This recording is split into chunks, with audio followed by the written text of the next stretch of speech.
बार बार कहा जाता है कि जो लोग पॉलिसी बनाते हैं वो ही जो है बेनिफिशरी भी हैं, कारोबारी भी हैं और अपने आप को नवाजते हैं। ये बात हो रही है 45% कहते हैं जी ये मुस्लिम लीग नून से हैं, 25% ये आम लोग बातें कर रहे हैं। ये हकीकत है या ये अफवाह है चट्टा साहब? ये हकीकत है। मैं उसका मेरा क्वेश्चन है, इसी तरह मुझे किसी के पास इसका अखलाकी जवाब है तो ऊपर आके दे दे।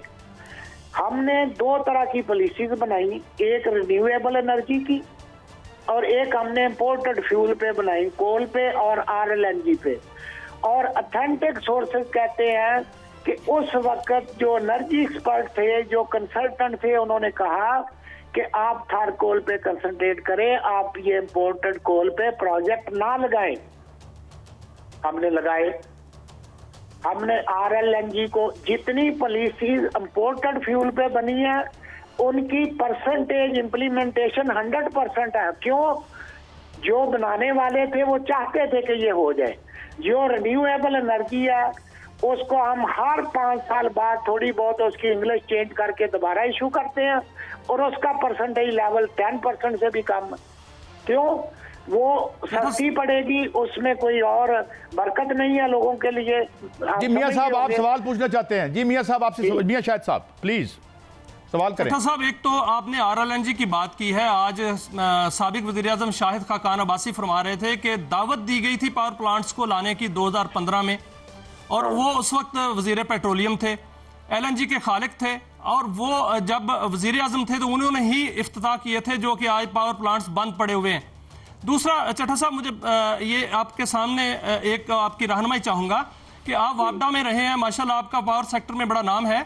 एक बूंजी पावर प्रोजेक्ट था 7100 मेगावाट का, वो बंद पड़ा है आज तक, यानी कि उस फाइलों में पड़ा है, वो शुरू ही नहीं हुआ। अगर वो 7100 मेगावाट उस वक्त आ जाता 2002 की पॉलिसी के तहत तो हम आज ये हालात ना देखते। मेरी उसी बात को ही आपने एंडोर्स किया है कि हमने जो इंडिजिनस रिसोर्सेज के प्लांट थे उनको इग्नोर किया, कंट्रोवर्शियल किया, क्योंकि हमने इंपोर्ट करके लगाने थे। दूसरी जो बात आपने की, यहाँ मसला यही है कि जब मैं डिसीजन मेकिंग सीट पे होता हूँ तो मेरी आर्गूमेंट और होती हैं, जब मैं दूसरी तरफ चला जाता हूँ फिर मैं और आर्गूमेंट करना चाहता हूँ। जब हम असूल हो जाएंगे, अच्छा चट्टा साहब मैं एक और सवाल करना चाहूंगा क्योंकि कम वक्त में असूल अखलाकी और प्रिंसिपल्ड बात करेंगे तो फिर ये मसाइल खत्म हो जाएंगे। चट्टा साहब अभी खाकान अब्बासी जो आया, मुझे प्लीज लेट मी कंप्लीट। जी मैं अच्छा चलें प्लीज। मेरे जैसे आम आदमी ने 2014-15 में एक आर्टिकल लिखा था कि ये जो आज बड़ा रिटोरिक स्टेटमेंट्स आ रही हैं कि हम लोड शेडिंग खत्म करने जा रहे हैं, 5 साल बाद आप लोड शेडिंग तो खत्म कर देंगे लेकिन अफोर्डेबिलिटी ऑफ रेट लोगों की जिंदगी के लिए अजाब बन जाएगा। आप प्लीज ये काम ना करें, आप लोड शेडिंग खत्म करें लेकिन जनरेशन मिक्स ठीक रखें। चट्टा साहब एक सवाल किसी ने नहीं सुनी। एक सवाल डागा साहब ने पॉइंट उठाया कि खुदा के लिए एनर्जी ट्रैप में ना जाए, उनको हटा दिया गया। चट्टा साहब अभी शाहिद खाकान अब्बासी साहब का रेफरेंस दिया, मैं भी उनकी प्रेस कॉन्फ्रेंस देख रहा था, वो कहते थे हमारे पास तो पैसा ही नहीं था, हमने तो इन्वेस्टर बड़ी मिन्नतों तरलों से बुलाए। क्या वापडा के पास पैसा नहीं था? और ये पैसा किधर से आया जो इतना अरब रुपया हमने लुटाया है? ये कोई जितना तो प्रोफेशनल एक्सपर्ट नहीं हो, ये भी एक बड़ी थ्योरी है कंट्राडिक्टरी। मैं उसी बात को रिपीट करता हूँ, जब हमने प्लांट खुद लगाने होते हैं उस वक्त गवर्नमेंट के पास पैसा भी होता है, उस वक्त हम वो वाला डायलॉग भी भूल जाते हैं कि government should not do the business. हमने पावर प्लांट लगाए नहीं गवर्नमेंट ने, उस वक्त पैसा कहाँ से आया हमारे पास?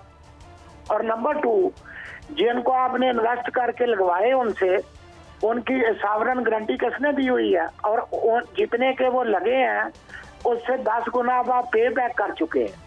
ठीक है, तो ये जिस वक्त इनको जो चीज सूट कर रही हो ये उस वक्त वो बयान करते हैं। ये 10 गुना आपका अंदाजा है या ये फिक्स? नहीं, अंदाजा मैंने बोला, इसके एग्जैक्ट फिगर तो शाह साहब आपको दे रहे हैं ना।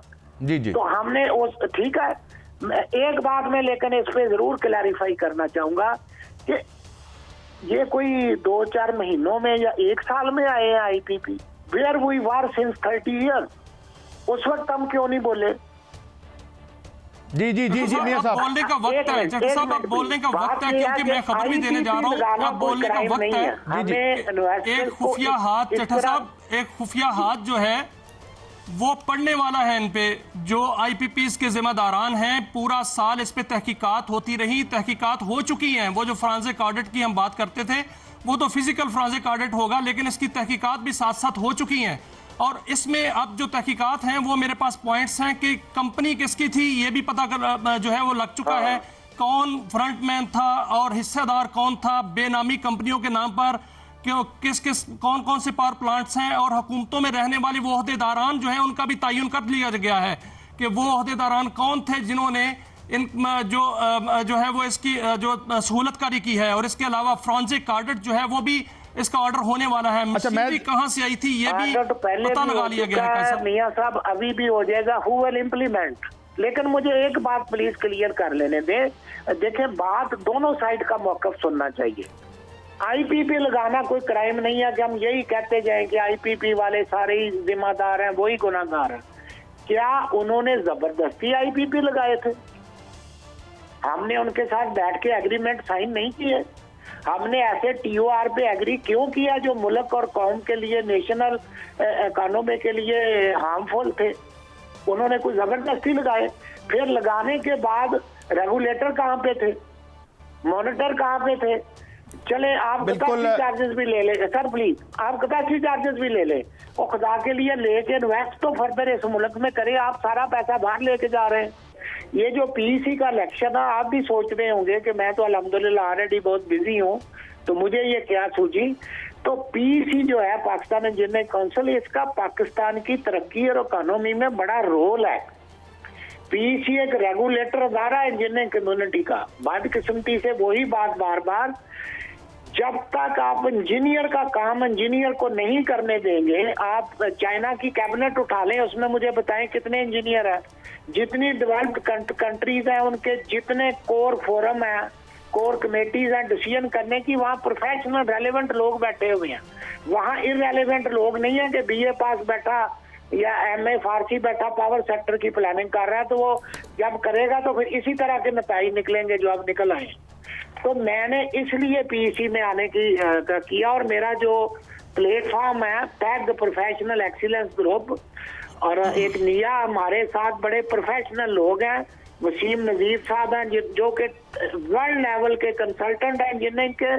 हमारे साथ साबिक चेयरमैन वापदा डॉक्टर राघव अली शाह हमारे पैनल पे मौजूद है। मैं खुद आपके सामने, मैंने 36 साल पावर सेक्टर में काम किया है। मैं वाइस चेयरमैन पंजाब का कैंडिडेट हूँ।